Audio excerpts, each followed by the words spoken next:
स्वागत है आपका आपके अपने चैनल ज्ञानी ऑडियो हब पे। और आज हम बिजनेस स्टडीज के डे 3 के लेक्चर में पढ़ने वाले हैं क्या चीज़ें। तो देखो भाई, उन्हें पढ़ने से पहले एज द कंबाइंड रिवीजन हम लोगों ने अब तक अपने बीएसटी में क्या क्या पढ़ा। तो हम लोगों ने अपना जो हमारा चैप्टर नंबर 1 है जिसका नाम है nature and significance of management, इस वाले चैप्टर में हम लोगों ने अब तक अपना क्या क्या चीज़ें पढ़ ली। तो बच्चों हम लोगों ने अब तक इसमें पढ़ लिया है किस किस चीज़ के बारे में। तो हमने मीनिंग ऑफ मैनेजमेंट क्लियर किया, फिर हम लोगों ने फीचर्स ऑफ मैनेजमेंट क्लियर किया, फिर हम लोगों ने फीचर्स के बाद हम लोगों ने इसमें पढ़ा किसके बारे में। तो हमने पढ़ा फंक्शंस ऑफ मैनेजमेंट के बारे में।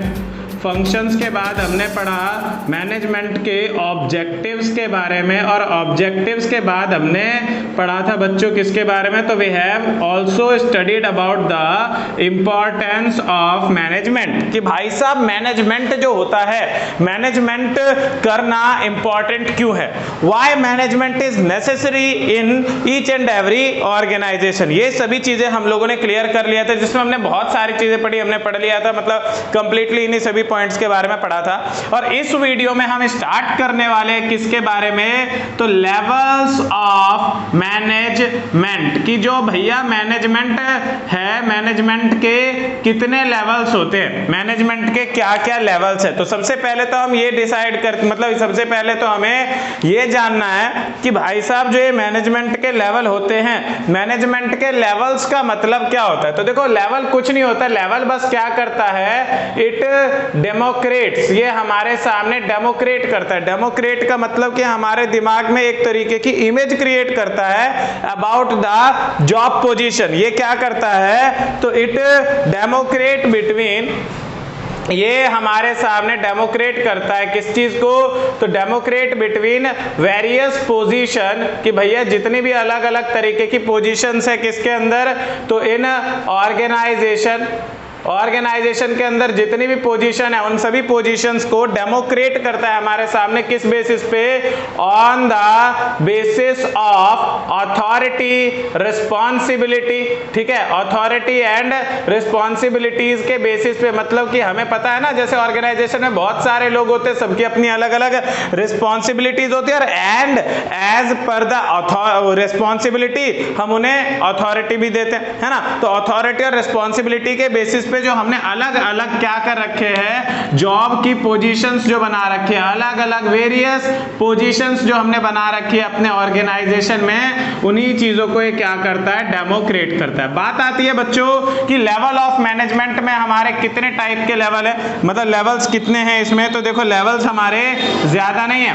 लेवल्स ऑफ मैनेजमेंट में बताया जाता है कि कोई भी जो मैनेजमेंट होता है उस मैनेजमेंट के 3 लेवल होते हैं। कितने लेवल होते हैं, 3 लेवल होते हैं। पहले लेवल का नाम है टॉप लेवल मैनेजमेंट, दूसरा हमारा है मिडिल लेवल मैनेजमेंट, और last one is lower level management. जो टॉप लेवल मैनेजमेंट है, टॉप लेवल मैनेजमेंट में बच्चों कौन कौन आते हैं, तो टॉप लेवल मैनेजमेंट में आते हैं हमारे सीईओ के अलावा एमडी आते हैं, मैनेजिंग डायरेक्टर वगैरह, उसके बाद जनरल मैनेजर वगैरह। इसके अलावा और जो सबसे टॉप मोस्ट पोजीशंस होती है हमारे बिजनेस के अंदर, बिजनेस के मैनेजमेंट को करने वाले जितने भी कौन होते हैं, टॉप कोऑर्डिनेटर होते हैं, जैसे जीएम, सीईओ, एमडी, इसके अलावा सीएफओ, सीए, ठीक है, ये सभी के सभी हमारे क्या कहलाते हैं, सभी के सभी हमारे होते हैं टॉप लेवल मैनेजमेंट के हिस्से।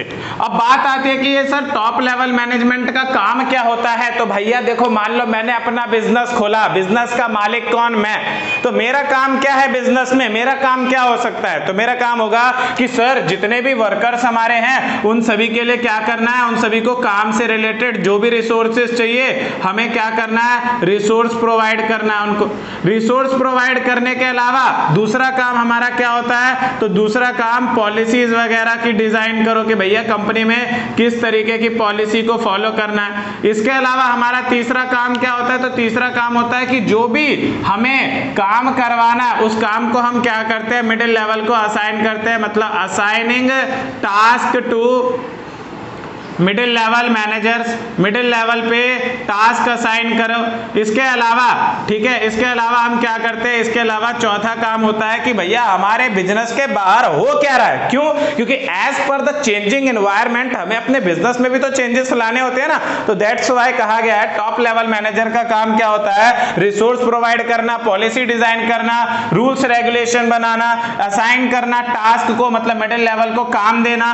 इसके अलावा इनका मेन काम क्या होता है, लाइजन विद आउटसाइड वर्ल्ड, कि भैया जो हमारे आउटसाइड है, मतलब आउटसाइडर्स जो हमारे हैं बिजनेस के बाहर, जो हमारे कॉम्पिटिटर कह लो या जो भी हमें क्या कहते हैं रिसोर्सेस वगैरह प्रोवाइड करते हैं, ये जो हमारे टाइप के ही दूसरे बिजनेसमैन वगैरह है उनके साथ लाइजन मतलब उनके साथ अपनी कनेक्टिविटी बनाए रखने का भी इसमें किसका दायित्व होता है, टॉप लेवल मैनेजर का काम होता है। तो ये सारे के सारे क्या है, टॉप लेवल मैनेजर के फंक्शंस हैं, और ये टॉप लेवल मैनेजमेंट में जो लोग आते हैं वो हमारे इधर आते हैं। बात आती है कि सर ये जो मिडिल लेवल मैनेजमेंट होता है, मिडिल लेवल मैनेजमेंट जो होता है, इस लेवल में मिडिल लेवल मैनेजमेंट में क्या क्या चीजें आती हैं, तो कहा गया है इसमें जनरली सभी के सभी कौन होते हैं, डिपार्टमेंटल हेड्स। जैसे कंपनी के अंदर बहुत अलग अलग तरीके की क्या होती है, अलग अलग तरीके के फंक्शंस के बेसिस पे अलग अलग डिपार्टमेंट बनते हैं, जैसे production department, advertising department, marketing department, sales department.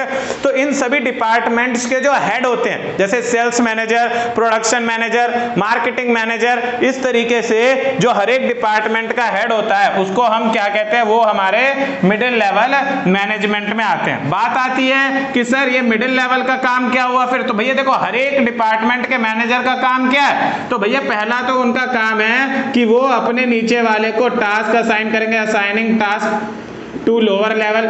Lower level को ये क्या करते हैं, काम बताते हैं कि भैया तुम्हें ये काम करना है, वो काम करना है। दूसरा इनका काम क्या होता है, तो दूसरा काम क्या होता है, ये प्रॉब्लम्स वगैरह को सॉल्व करते हैं, मतलब ग्रीवियंसेस प्रोवाइड करते हैं। क्या करते हैं, grievances to lower level. Lower level की कोई प्रॉब्लम है तो उस प्रॉब्लम को ये सॉल्व करवाते हैं। तीसरा इनका काम क्या होता है कि ये क्या करते हैं, जॉब इंटरव्यू रख करके जो लोगों को नौकरी प्रोवाइड कराने का काम होता है ना, मतलब क्या करते हैं, असाइनिंग जॉब्स। ये क्या करते हैं, असाइनिंग जॉब्स करते हैं, जॉब असाइन करते हैं, मतलब जॉब असाइनिंग थोड़ा वैसा हो गया, आप इजी टर्म में लिखो रिक्रूट। क्या करते हैं, रिक्रूट करते हैं अपने एम्प्लॉयज को, recruit employees for their department, वो इनका काम होता है। इसके अलावा क्या करते हैं, जो कुछ भी plan policy top level management ने बनाई थी, उस टॉप लेवल मैनेजमेंट के उस प्लान और पॉलिसी को नीचे फॉरवर्ड करते हैं कि भाई आपने भी इसी तरीके से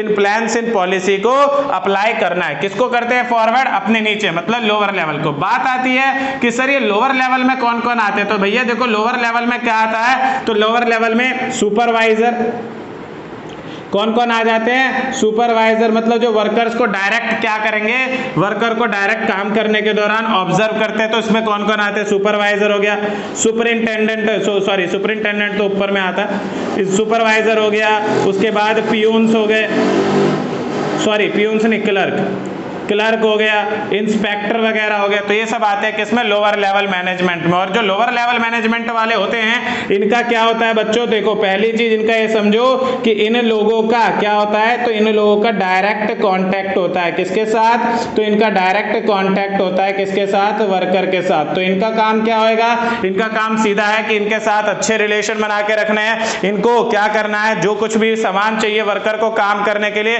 उस सामान को ये क्या करते हैं, अरेंज करके हर वर्कर के पास पहुंचाते हैं। तीसरा इनका काम क्या होता है, वर्कर को कोई प्रॉब्लम आ गई, मान लो जस्ट सपोज दैट किसी वर्कर को एडवांस चाहिए या कोई भी वैसी प्रॉब्लम आई, तो उस प्रॉब्लम को ये क्या करते हैं, ऊपर तक पहुंचाते हैं और सॉल्व वगैरह करते हैं। तो सिंपल है, हमारे 3 लेवल हैं, top level, middle level, lower level. Top level में कौन, तो सारे जनरल मैनेजर, मैनेजिंग डायरेक्टर, उसके बाद CFO, CEO, CMO, सीए वगैरह हमारे आते हैं कि इसमें टॉप लेवल में इनका काम सिंपल है, रिसोर्स प्रोवाइड करना, पॉलिसी डिजाइन करना, मिडिल लेवल को काम देना और आउटसाइडर के साथ अच्छे कांटेक्ट बना के रखना। मिडिल लेवल जो है वो टॉप लेवल के नीचे होता है, इसलिए इसका काम क्या है, तो देखो पहले तो बताया गया कि मिडिल लेवल में सभी डिपार्टमेंटल हेड्स आते हैं। Departmental heads like sales manager, production manager, मतलब हर चीज के जो हेड होते हैं, इन सभी चीजों के कौन मैनेजर आते हैं इसमें, ठीक है। और इनका काम क्या होता है, तो इनका काम होता है लोअर लेवल को काम दो, लोअर लेवल की प्रॉब्लम सॉल्व करो। उसके बाद अगर हमें किसी तरीके के एम्प्लॉयज को जॉब देनी है तो भैया इंटरव्यू वगैरह का काम मिडिल लेवल मैनेजर्स का होता है, ठीक। फिर हमने पढ़ा लोअर लेवल कौन होता है, तो लोअर लेवल में हमारे आते हैं जिनका डायरेक्ट कॉन्टैक्ट होता है वर्कर्स के साथ, जैसे सुपरवाइजर, क्लर्क, ये सब चीजें, ये सब लोग जो होते हैं हमारे लोअर लेवल मैनेजमेंट में होते हैं, जो डायरेक्ट वर्कर के साथ कॉन्टैक्ट करते हैं। तो वर्कर को टास्क देते हैं, वर्कर की प्रॉब्लम को सॉल्व करते हैं, वर्कर को जो रिसोर्स चाहिए वो रिसोर्स देते हैं, वर्कर्स के काम करने की एफिशिएंसी वाली रिपोर्ट तैयार करते हैं और फिर अपने ऊपर पहुंचाते हैं। तो इसी के साथ लेवल ऑफ मैनेजमेंट होता है हमारा खत्म। और अब हम पढ़ेंगे सबसे interesting topic of that chapter which is nature of management, कि भैया मैनेजमेंट क्या है, साइंस है, आर्ट है, प्रोफेशन है, इसके ऊपर डिस्कशन करेंगे। और उसके बाद हम बस डे 4 में चैप्टर हमारा हो जाएगा क्या, फिनिश हो जाएगा, ठीक है बच्चों। तो अभी तक कोई भी कंफ्यूजन, कोई भी डाउट, बार बार बोलता हूं मैं, आप लोग तुरंत नीचे कमेंट करके अपने डाउट वगैरह टाइम टू टाइम क्लियर करते रहे।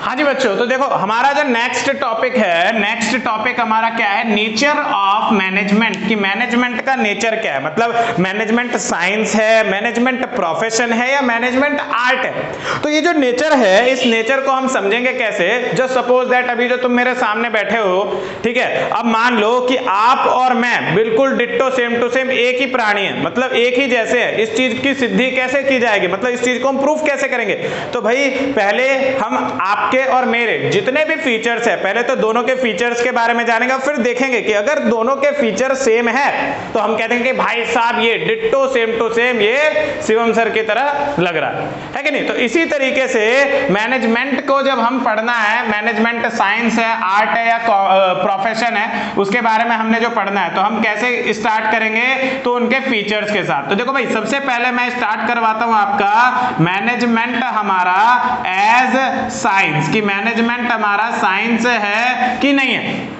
तो सबसे पहले हम क्या करेंगे, इसमें फीचर्स पढ़ेंगे। देखो फीचर्स किस चीज के, तो फीचर्स देखते हैं हम किसके, फीचर्स ऑफ साइंस। साइंस के फीचर्स क्या हैं, आप सबने 10वीं क्लास तक साइंस पढ़ा है, ठीक है, और आप सभी को साइंस के बारे में कुछ भी नहीं तो हल्की फुल्की तो भाई जानकारी देखो होएगी, क्योंकि तुम्हारे फ्रेंड भी हो सकते हैं साइंस स्ट्रीम वाले, है ना।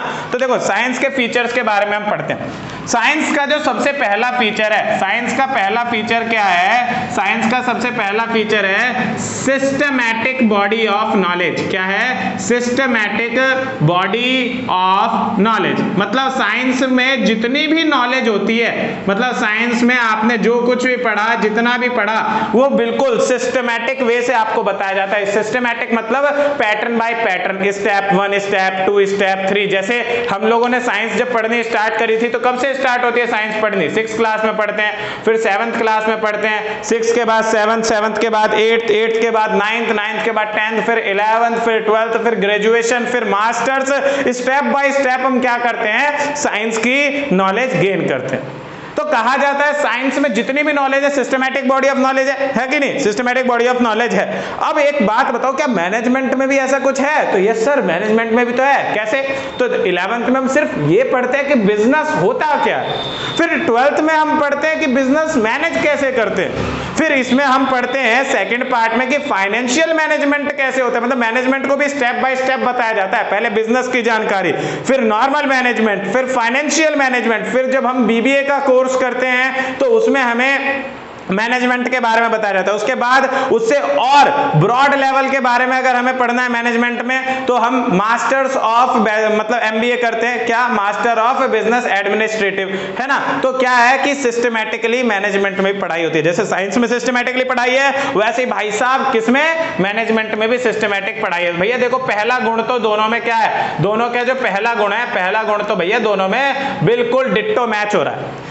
दूसरी चीज कहा जाता है साइंस में क्या है, तो साइंस के हमारे जितने भी प्रिंसिपल्स हैं, साइंस के हमारे जितने भी प्रिंसिपल्स हैं, वो सारे के सारे प्रिंसिपल्स कैसे हैं, उनकी वैलिडिटी कैसी है, यूनिवर्सल वैलिडिटी। यूनिवर्सल वैलिडिटी का मतलब है कि कहीं भी चले जाओ, पूरे ब्रह्मांड में कहीं भी चले जाओ, India, China, Pakistan, Japan, Uganda, कहीं भी चले जाओ, हर जगह आप साइंस के अगर प्रिंसिपल को अप्लाई करते हो, मतलब आप अगर इस मार्कर को ऐसे हवा में उड़ाओगे तो ये नीचे गिरेगा। जो कौन कहता है, ग्रेविटेशनल फोर्स ऑफ एनर्जी, जो साइंस में। तो साइंस में जो प्रिंसिपल बनाया गया, जो रूल बनाया, वो हर जगह डिट्टो सेम है। ऐसा नहीं है कि आप इसे हवा में फेंक दोगे तो ये हवा में टिक जाएगा या हवा में अटक जाएगा। मतलब धरती के बाहर ऐसा हो जाता है कि किसमें, तो हमारे यूनिवर्स में, मतलब बाहर ऐसा हो जाता है धरती के बाहर। पर धरती पे आप कहीं भी चले जाओ, India, China, Pakistan, Japan, Africa, Uganda, कहीं भी चले जाओ, हर जगह अगर आप किसी चीज को ऐसे उठाओगे तो वो हवा में हमारे नीचे गिरना निश्चित है, नीचे गिरेगा ही गिरेगा। ऐसे ही दूसरा एग्जांपल, साइंस में कभी भी, साइंस का कहना क्या है, हाइड्रोजन और ऑक्सीजन अगर कंबाइंड होते हैं तो हमेशा क्या होता है, वाटर जनरेट होता है। तो भाई कहीं भी चले जाओ, इंडिया, चाइना, पाकिस्तान, कहीं भी चले जाओ, हर जगह साइंस, मतलब इस रूल को भी ditto same to same result मिलेगा। इसके अलावा साइंस का देखो एक और रूल है, क्या है कि अगर हम किसी भी फूड पार्टिकल को ऑक्सीजन के साथ कॉन्टेक्ट करवाते तो खाना खराब हो जाता है। चाहे आप कहीं भी चले जाओ, India, China, Pakistan, America, Africa, कहीं भी, अगर आपने खाना सुबह बनाया तो शाम तक वो खाना खराब हो जाता है। ये कौन कहता है, तो ये कहता है हमारे साइंस के प्रिंसिपल का कहना है। मतलब क्या है कि कहीं भी चले जाओ अप्लाई होता है। पर भाई साहब मैनेजमेंट में एक इसी चीज की कमी है। मैनेजमेंट में कमी कैसे है, तो भैया देखो अभी मैनेजमेंट में कमी ये है कि भाई मैनेजमेंट में हमें इंसानों के ऊपर काम करना होता है, हम इंसानों से काम करवाते हैं। और इंसान को अगर हम इंडिया में काम करवाएंगे तो नॉर्मल टेम्परेचर है, नॉर्मल स्पीड से काम करेगा। अगर उसे हम लेके चले गए इंडिया में ही, हम उसे अगर मसूरी लेके चले गए जहां थोड़ी सर्द इलाका है वहां पे, तो क्या होता है वहां लोग के अंदर थोड़ा सा आलस आ जाता है। उसी जगह राजस्थान जैसी जगह अगर लेके चले गए तो वहां गर्मी ही बहुत ज्यादा है। मतलब क्या होगा कि डिपेंडिंग अपॉन, मतलब as per the change in temperature और चेंज इन द एनवायरमेंट, इंसान का काम करने का तरीका चेंज हो जाता है। जबकि साइंस में ऐसा नहीं है। साइंस क्या कहता है, कहीं भी चले जाओ रिजल्ट सेम मिलेगा। पर मैनेजमेंट में इंसानों के ऊपर काम करते हैं तो result ditto same to same नहीं मिल सकता। इसलिए साइंस की जो यूनिवर्सल वैलिडिटी है वो भैया मैनेजमेंट में नहीं है। मैनेजमेंट में यूनिवर्सल वैलिडिटी नहीं है। मैनेजमेंट में अगर आप जगह चेंज करोगे तो रिजल्ट भी आपको थोड़ा बहुत चेंज मिलेगा, बिल्कुल एग्जैक्ट रिजल्ट नहीं मिल सकता। फिर तीसरा फीचर जो हमारा मैनेजमेंट का है, तीसरा फीचर है कि जो हमारे मैनेजमेंट के जितने भी हमारे प्रिंसिपल्स होते हैं, मैनेजमेंट के जितने भी प्रिंसिपल, साइंस के जितने भी प्रिंसिपल्स होते हैं, principle based on repeated experiment, कि प्रिंसिपल जितने भी हैं सभी के सभी रिपीटेड एक्सपेरिमेंट के ऊपर बेस्ड है। मतलब बार बार उन चीजों को किया गया, देखा कि सेम रिजल्ट आया जब उनको हमने प्रिंसिपल बनाया। जैसे हमने बार बार इस मार्कर को हवा में उड़ा के देखा, नीचे आया, फिर उड़ा के देखा, नीचे आया। हमने इस मार्कर की जगह किसी और चीज को, जैसे क्या कहते हैं, एप्पल से इस लॉ का खोज किया गया था। एप्पल को हवा में उड़ा के हमने एप्पल उड़ाया, वो भी हवा में गिरा। हमने पानी ऊपर उछाला, वो भी हवा में ऐसे, मतलब नीचे गिरा। तो क्या हुआ कि बार बार साइंस में उस चीज की प्रैक्टिस की गई, तब जाके उसे एज अ प्रिंसिपल डेवलप किया गया। तो भैया मैनेजमेंट में भी सेम टू सेम ऐसा ही है। देखो अभी तो आपको प्रिंसिपल्स के बारे में पता नहीं होगा मैनेजमेंट के, नेक्स्ट चैप्टर में हम पढ़ेंगे। तो जैसे मैनेजमेंट का एक प्रिंसिपल है division of work. Division of work जो प्रिंसिपल है, वो प्रिंसिपल कहता है कि भैया कहीं भी चले जाओ, if you will perform your task, कि अगर आप अपने टास्क को परफॉर्म करते हो, कैसे, तो बाय डिवाइडिंग इट इन, जब आप अपने काम को करते हो कैसे, तो dividing it into different persons, कि अलग अलग पर्सन्स को अलग अलग काम दे करके करते हो, तो आपका काम पहले के मुकाबले जल्दी होने का चांस होता है भाई, ये प्रिंसिपल कहता है। तो भैया इस चीज को तो हकीकत में माना गया है कि बेशक टेम्परेचर चेंज हो जाए, पर अगर हम काम को बांट के करेंगे तो भाई नॉर्मल जिस स्पीड में काम होना चाहिए था उससे ज्यादा तेज, उससे स्पीड में हमारा काम और जल्दी हो जाता है। तो भाई ये काम हमने बार बार करके देखा, हमने बार बार काम को डिवाइड करके देखा। तुम अपने इनिशियल लेवल पे भी काम को कभी भी बांट करके देखना अपने भाई बहन में या अपने फ्रेंड्स में, तो देखना कि वो काम जितनी जल्दी हो सकता था उससे ज्यादा जल्दी हो जाता है, मतलब रिजल्ट सेम आता है। और बार बार करके देखा जब भी हमने इसको प्रिंसिपल बनाया। मतलब क्या कि भैया जैसे साइंस के प्रिंसिपल रिपीटेड एक्सपेरिमेंट पे बेस्ड है, ऐसे ही मैनेजमेंट के भी प्रिंसिपल रिपीटेड एक्सपेरिमेंट के ऊपर बेस्ड है। तो हमने क्या देखा कि पहला feature systematic body of knowledge, science में भी है मैनेजमेंट में भी है। दूसरा फीचर यूनिवर्सल वैलिडिटी, साइंस में है पर मैनेजमेंट में नहीं है। तीसरा feature principle based on repeated experiment, ये साइंस में है और मैनेजमेंट में भी है, दोनों में है। मतलब कुल मिला के क्या है, साइंस और मैनेजमेंट के दो फीचर तो डिट्टो सेम टू सेम है, पर ये चीज मैच नहीं कर रही, जिस वजह से हम मैनेजमेंट को क्या कहते हैं कि मैनेजमेंट जो हमारा होता है ना भैया, ये जो मैनेजमेंट भाई साहब है, management is not pure science, कि मैनेजमेंट को हम प्योर साइंस नहीं कह सकते। दैट्स व्हाई मैनेजमेंट को क्या बोला जाता है, मैनेजमेंट को बोला जाता है इनएग्जैक्ट साइंस। क्या बोलते हैं, it is an inexact science. तो अगर आपका टेस्ट होता है स्कूल में या आपके बोर्ड के एग्जाम्स आ रहे हैं जैसे, तो उसमें एक्सप्लेनेशन वाले क्वेश्चन तो इस बार आएंगे नहीं शायद, पर हाँ फिर भी एमसीक्यू में पूछा जा सकता है कि state that what kind of science is management, की मैनेजमेंट किस टाइप का साइंस है। तो आपने कहना है it is an inexact science. क्यों? Because all the features of science are not available in management. तो आई होप सभी बच्चों को management as a science clear हो गया होगा। अगर आपने स्क्रीनशॉट लेना है जल्दी से आप स्क्रीनशॉट ले लीजिए और फिर हम बढ़ते हैं अपने अगले नेचर के पास कि भैया मैनेजमेंट हमारा सिर्फ साइंस है या मैनेजमेंट को हम आर्ट कह सकते हैं कि नहीं कह सकते हैं। ये सब चीजें अब हम पढ़ने वाले, ठीक है। और बाकी डाउट कुछ भी हो तुरंत के तुरंत क्या करना है, नीचे बहुत बढ़िया ऑप्शन है आपके पास, नीचे कमेंट का ऑप्शन है, कमेंट करो और डाउट क्लियर करो, ठीक है। अब देखो भाई, अब हमारा हमने पढ़ना है मैनेजमेंट का दूसरा नेचर कि भाई साहब अगर हमारा मैनेजमेंट साइंस नहीं है तो क्या मैनेजमेंट हमारा आर्ट है। तो कुछ बच्चे जिन्होंने मेरी पहली वीडियो देखी थी वो कह रहे हैं कि यस सर आर्ट है। मैंने बोला क्यों? तो कह रहे हैं कि सर आपने जब डेफिनेशन लिखी थी तो आपने बोला था कि ये प्रोसेस भी कहते हैं और आर्ट भी कहते हैं, तो हो सकता है मे बी आर्ट हो, ठीक है। तो आर्ट है बट इसको हम पहले प्रॉपर क्लैरिफाई करेंगे, ठीक है। देखो भाई आर्ट जो होता है, आर्ट का मतलब क्या होता है, आर्ट का मतलब होता है कला। मान लो just suppose that I am a singer, I am an artist, है ना। तो क्या होगा कि मेरे को मान लो सिंगिंग अगर मुझे आती है तो मुझे आर्टिस्ट बोला जाएगा और सिंगिंग मेरी कला है। तो कोई भी कला जब हम सीखने जाते हैं, जस्ट सपोज दैट मैं अगर सिंगिंग सीखने के लिए गया तो सबसे पहले मेरे को क्या आएगा, सिंगिंग अगर मैं सीखने गया तो सबसे पहले वो लोग ना मुझे क्या सिखाएंगे, पहले सिंगिंग की मुझे वेल डिफाइंड नॉलेज देंगे। क्या देंगे?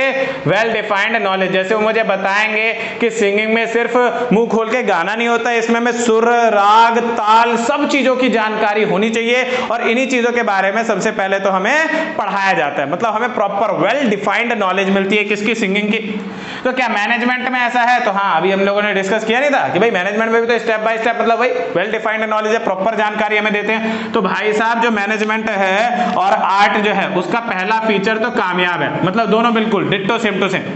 दूसरी चीज क्या है? दूसरी चीज है कि जो कोई भी आर्ट होता है, आर्ट कैसा होता है तो पर्सनलाइज्ड एप्लीकेबल। कैसा होता है? Personalised applicable. मतलब हर बंदा अपने अपने हिसाब से अप्लाई करता है। जैसे सोनू निगम के गाना गाने का तरीका अलग है और भाई मेरा गाना गाने का तरीका अलग होगा, आशा भोसले का अलग तरीका होगा, ठीक, अरिजीत सिंह का अलग तरीका है, और जो आजकल के कुछ नए नए सिंगर्स हमारे आ रखे हैं उन सभी का अपना अलग अलग वे होता है। मतलब हर कोई गाना एक गाए, मतलब सेम गाना गाएगा, पर हर किसी का गाना गाने का तरीका अलग होता है क्योंकि वो अपने पर्सनल तरीके से उस गाने को अप्लाई करते हैं। तो कहा गया है कि भैया आर्ट में हर कोई आर्टिस्ट अपने अपने पर्सनल वे में चीजों को अप्लाई करता है। तो क्या मैनेजमेंट में भी ऐसा है? तो हाँ सर, मैनेजमेंट में भी ऐसा है।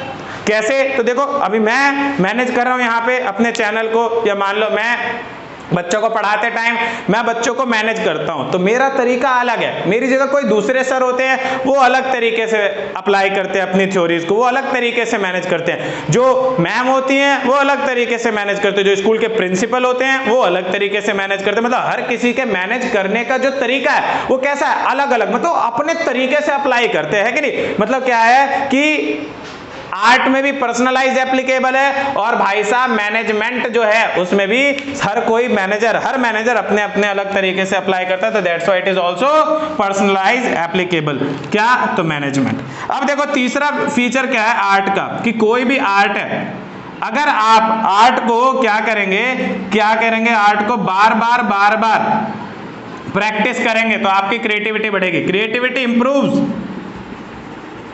विद रेगुलर प्रैक्टिस, कि अगर आप बार बार प्रैक्टिस करेंगे, जैसे अगर आप पढ़ाने के ही बार बार प्रैक्टिस करेंगे तो अलग फ्लेवर निकलेगा भाई तुम्हारे अंदर में से, ठीक। या आप गाना गाने की प्रैक्टिस बार बार करोगे तो गाने में और ज्यादा परफेक्शन आएगा। अगर आप डांसिंग में हो और डांसिंग में आप बार बार रेगुलर प्रैक्टिस करोगे तो आपके स्टेप्स और ज्यादा क्या हो जाएंगे, स्मूथ हो जाएंगे, परफेक्ट डांस करोगे, है ना। तो ऐसे ही कहा गया है मैनेजमेंट में भी यही है कि अगर आपने शुरुआत से चीजें मैनेज करनी स्टार्ट कर दी, आप शुरुआत से हर चीज को मैनेज कर करके अगर चल रहे हो, तो भाई साहब आप मैनेजमेंट करते करते इतने तगड़े तरीके से मैनेजमेंट करने लग जाओगे ना कि आपके लिए मैनेजमेंट बहुत इजी हो जाएगा। मतलब क्या, कि आप अच्छे तरीके से मैनेजमेंट करने लगोगे। कब? जब आप टाइम टू टाइम चीजें मैनेज करते रहोगे। जैसे आपको मैनेजमेंट करते हुए 1 साल हो गया, 2 साल हो गया, 3 साल, 4 साल, अब क्या आएगा कि as compare to your first years improvement या फर्स्ट ईयर्स परफॉर्मेंस, आपका 4th ईयर का जो परफॉर्मेंस रहेगा वो बहुत ज्यादा परफेक्ट रहेगा। मतलब क्या है कि मैनेजमेंट में भी भैया क्रिएटिविटी बढ़ती है। मतलब क्या है कि भैया मैनेजमेंट जो है और आर्ट जो है, दोनों के सभी फीचर आपस में बिल्कुल ditto same to same match करते हैं। इसलिए हम कहते हैं क्या, कि जो मैनेजमेंट हमारा है, मैनेजमेंट भैया, मैनेजमेंट इज प्योर आर्ट। क्या कहते हैं? मैनेजमेंट हमारा प्रॉपर आर्ट है। क्यों? Because all the features of arts were available in management. कोई दिक्कत किसी बच्चे को? कोई कंफ्यूजन, कोई डाउट? सब कुछ क्लियर होते हुए? क्लियर? हाँ जी, स्क्रीनशॉट वगैरह ले लो आप।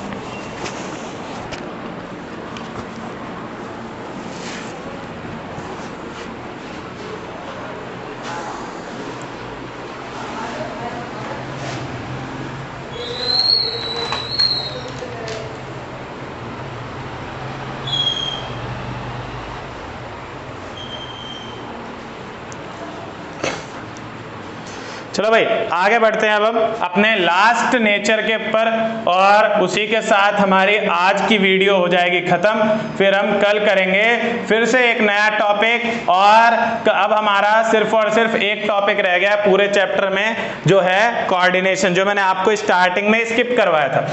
फिर हमें उसको पढ़ना है बस, और फिर हमारा चैप्टर फिनिश। ठीक है भाई। तो देखो भाई, अब हमारा जो टॉपिक है हमारा क्या है कि मैनेजमेंट एज प्रोफेशन। क्या है? मैनेजमेंट को अब हमने पढ़ना है प्रोफेशन के तौर पे। प्रोफेशन का मतलब क्या होता है?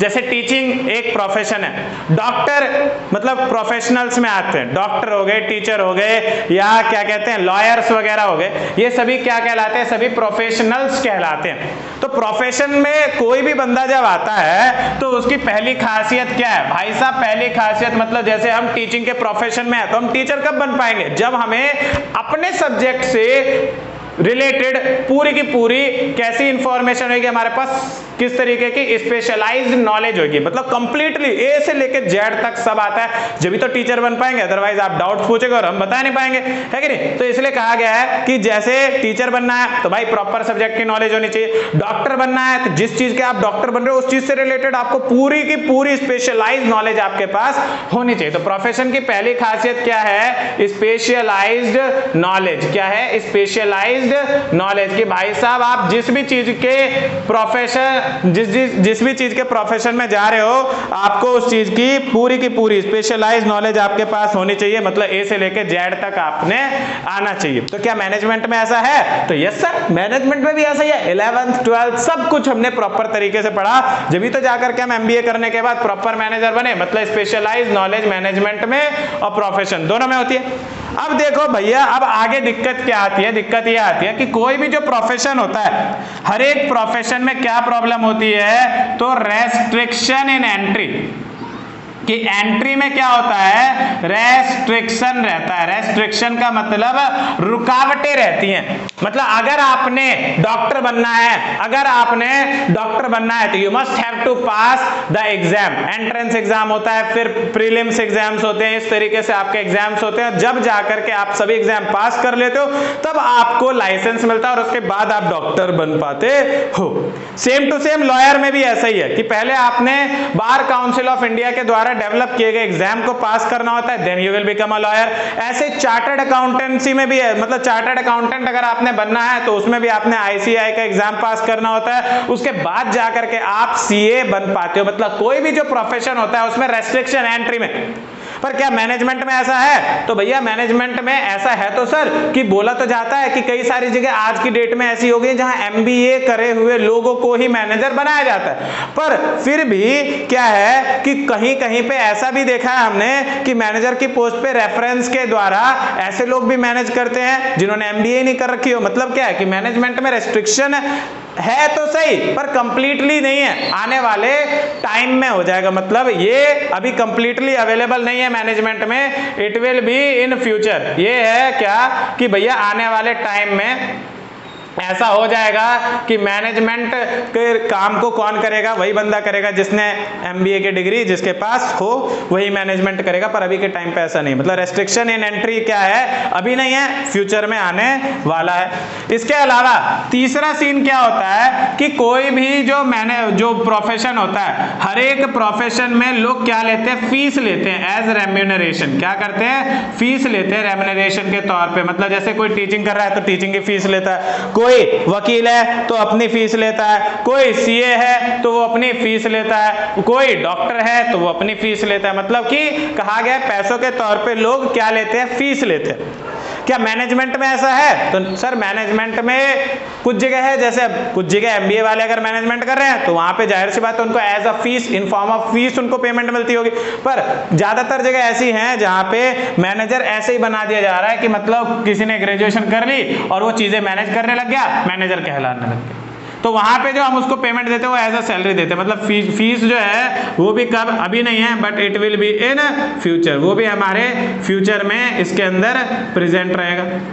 इसके अलावा कहा जाता है कोई भी जो मैनेजमेंट होता है, हर एक मैनेजमेंट के लिए कुछ प्रोफेशनल इंस्टीट्यूशंस बनाए गए हैं। क्या बनाए गए हैं, professional institutions. Professional institution like CA के लिए ICAI, institute of chartered accountants of India, डॉक्टरी के लिए medical council of India, lawyer के लिए बार काउंसिल ऑफ इंडिया। तो हर एक के लिए अलग अलग तरीके के कुछ प्रोफेशनल इंस्टीट्यूशंस वगैरह बनाए गए हैं और उन्हीं प्रोफेशनल इंस्टीट्यूशंस के माध्यम से क्या किया जाता है, किसी भी व्यक्ति को प्रोफेशन में हम लेके आते हैं, है ना। तो कहा गया है कि प्रोफेशन में प्रोफेशनल इंस्टीट्यूशंस होते हैं, पर भैया मैनेजमेंट में भी है ऐसा, all India institute of management, ठीक है।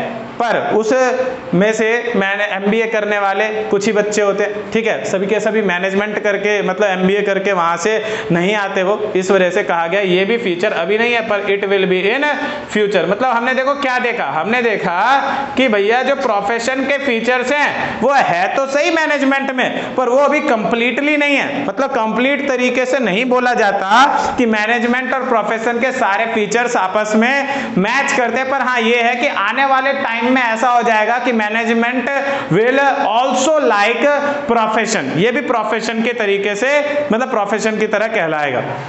तो इसके सभी फीचर कंप्लीटली इसमें अवेलेबल नहीं है, जिसकी वजह से बोला जाता है अभी के टाइम पे कि मैनेजमेंट जो है, management is a full fledge profession. Management जो है वो एक फुल फ्लेज प्रोफेशन है। फुल फ्लेज प्रोफेशन का मतलब क्या, तो मतलब कि प्रोफेशन की तरह है डिट्टो, पर इसको हम अभी कंप्लीटली प्रोफेशन नहीं कह सकते हैं। तो इसी के साथ हमारी आज की वीडियो में खत्म होता है हमारा टॉपिक नेचर ऑफ मैनेजमेंट। हमने आज की वीडियो में क्या पढ़ा, तो हमने पढ़ लिया कि भैया मैनेजमेंट का नेचर क्या है, हमने उससे पहले लेवल्स क्लियर कर लिए, लेवल्स के सारे फंक्शंस क्लियर कर लिए। तो आज इसी के साथ हमारी इस वीडियो के अंदर हमारे दो टॉपिक और खत्म होते हुए, लेवल्स ऑफ मैनेजमेंट और नेचर ऑफ मैनेजमेंट। तो हमने देखो कुल मिला के अपने डे 3 के बिजनेस स्टडीज के लेक्चर तक में हमने क्या क्या पढ़ लिया। हमने पढ़ लिया कि मैनेजमेंट का मतलब क्या है, फीचर्स क्या है, फंक्शंस क्या है, ऑब्जेक्टिव्स क्या है, इंपॉर्टेंस क्या है, लेवल्स क्या है, and last topic which we have studied there which is